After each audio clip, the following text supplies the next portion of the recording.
Oke, teman-teman di sini mungkin bisa mengakses portal PDM ya di pdm-asn.bkn.go.id untuk mendapatkan informasi-informasi seperti jadwal, FAQ, atau buku-buku panduan yang dibutuhkan untuk mengisi pemuktahiran data mandiri ini. Ya. Jadi segala informasi terkait misalnya jadwal maintenance atau lain-lain itu kita akan posting di portal pemuktahiran data mandiri ini. Oke, sekarang kita mulai ke permasalahan yang sering ditanyakan. Ya, ini saya mencoba merangkum beberapa pertanyaan yang sering sekali ditanyakan saat sosialisasi pemuktahiran data mandiri. Yang pertama adalah dokumen yang akan diunggah. Ya, dokumen yang diunggah itu adalah dokumen asli. Ya, jika tidak ada dokumen asli, baru Bapak Ibu diperkenankan untuk mengunggah dokumen fotokopi dengan legalisir. Ya, jadi, kalau ditanya dokumen yang diunggah asli atau fotokopi, yang diunggah adalah yang asli. Kemudian, data yang tidak dimiliki. Tidak semua riwayat yang ada di MySAPK itu harus diupdate. Ya, jika Bapak Ibu tidak memiliki riwayat tersebut, Bapak Ibu cukup mengklik tombol "Saya tidak memiliki data riwayat tersebut". Sebagai contoh, ini di riwayat organisasi. Jika Bapak Ibu tidak memiliki riwayat organisasi, cukup lakukan klik "Saya tidak memiliki data organisasi". Ya, atau riwayat seperti peninjauan masa kerja. Kalau Bapak Ibu tidak memiliki riwayat peninjauan masa kerja, cukup klik "Saya tidak memiliki riwayat masa kerja". Jadi tidak perlu mencari-cari untuk melengkapi data tersebut jika memang Bapak Ibu tidak memiliki riwayatnya. Contohnya lagi, untuk teman-teman yang belum 10 tahun bekerja, itu belum memiliki riwayat penghargaan. Nah, jadi bagaimana untuk mengclosekan riwayat tersebut supaya menjadi hijau, itu cukup melakukan klik "Saya tidak memiliki data riwayat penghargaan". Oke, selanjutnya, nah ini juga banyak sekali yang bertanya jika salah melakukan input data. Gimana Mbak, saya sudah input datanya sudah jadi hijau, tapi saya baru lihat ternyata datanya salah. Jadi, untuk pemuktahiran data mandiri ini, jika data sudah terkunci warna hijau, Bapak Ibu tidak bisa melakukan perubahan datanya. Ya, siapa yang bisa melakukan perubahan data? Yang bisa melakukan perubahan data adalah verifikator instansi. Jadi, Bapak Ibu bisa berkoordinasi dengan verifikator instansi untuk melaporkan kesalahan inputan data tersebut. Nah, kemudian banyak juga yang bertanya, Bapak Ibu yang memiliki banyak sekali riwayat diklat misalnya ya, atau memiliki riwayat penghargaan yang lebih dari satu. Untuk momen PDM ini kami hanya mengambil riwayat terakhirnya saja. Jadi Bapak Ibu bisa melakukan input data yang terakhir saja. Sedangkan riwayat-riwayat yang lain nanti setelah pemuktahiran data mandi ini di closing, setelah verifikasinya selesai di Februari 2022, sistem ini akan dibuka lagi. Jadi sistem ini akan dibuka, Bapak nanti bisa melanjutkan input data, baik penghargaan, mungkin organisasi, dan riwayat diklat yang belum diinput di MySAPK. Jadi untuk momen PDM ini, kami hanya mengambil riwayat terakhirnya saja. Supaya apa? Supaya mempercepat proses verifikasi datanya. Kemudian, PNS yang akan pensiun di tahun 2021 dan 2022 apakah wajib melakukan PDM? Jawabannya tidak. Ya, jika Bapak Ibu PNS yang sudah diusulkan pensiun baik di tahun ini maupun di tahun depan itu tidak wajib untuk melakukan pemuktahiran data mandiri ya karena data terakhirnya sudah dikunci untuk usulan pensiun. Lalu bagaimana dengan PNS yang sedang dalam proses hukum? Ya, selama mereka belum dijatuhi hukuman SK pemberhentian sebagai PNS yang belum keluar, mereka tetap harus mengikuti pemuktahiran data mandiri.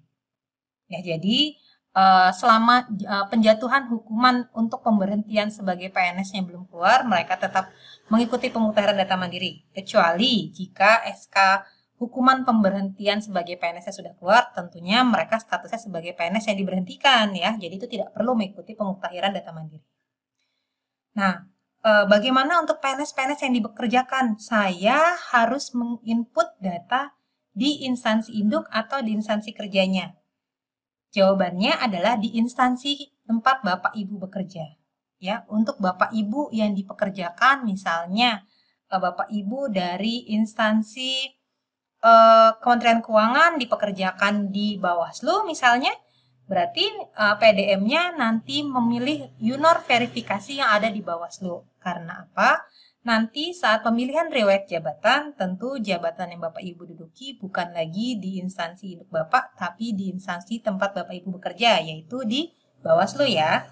Jadi diperhatikan untuk Bapak Ibu yang sudah pindah instansi maupun dipekerjakan di instansi lain, mengikuti PDM-nya di instansi tempat bekerja.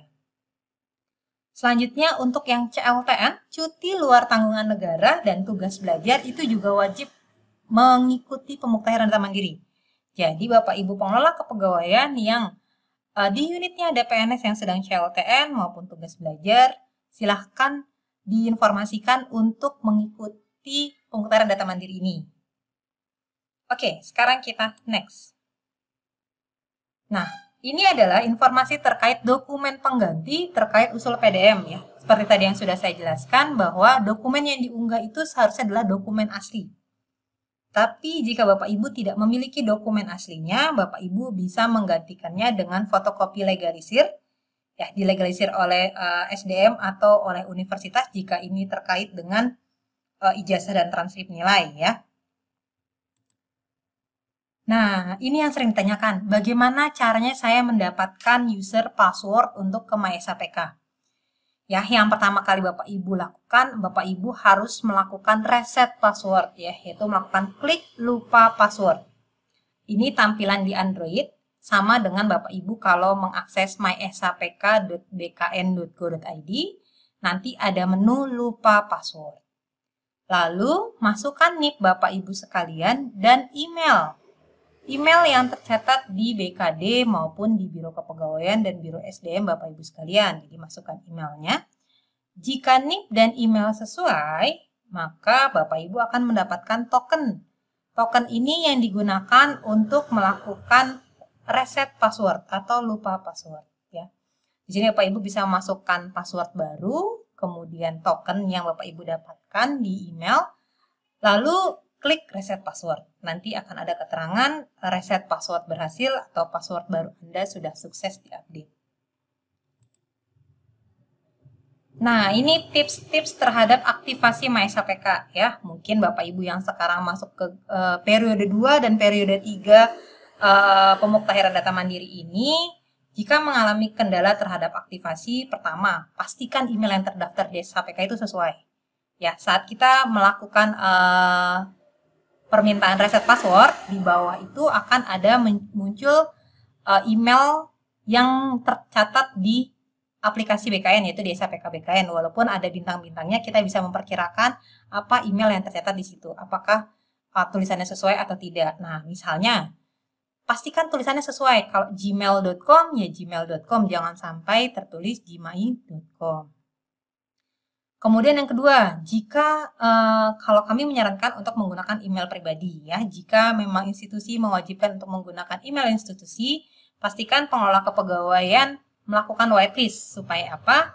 Supaya tidak mengganggu jalur aliran email dari sistem ya. Jadi jangan sampai email yang kami kirim dari sistem itu nanti macet di email server Bapak Ibu sekalian. Kemudian untuk password, nah, untuk password ini minimal menggunakan 6 karakter yang terdiri dari 1 huruf besar dan 1 angka. Saran saya, hindari karakter khusus ya, seperti penggunaan akeong, dolar, ataupun persen untuk password ini. Jadi kita kombinasikan saja antara huruf besar dan angka ini. Nah, token yang dikirimkan di MySAPK itu berlaku 1 kali 24 jam. Oke? Oke, mungkin nanti kita ketemu di sesi FAQ berikutnya. Bapak Ibu yang masih ada pertanyaan boleh chat atau tulis di kolom komen di video ini. Terima kasih dan sampai jumpa lagi.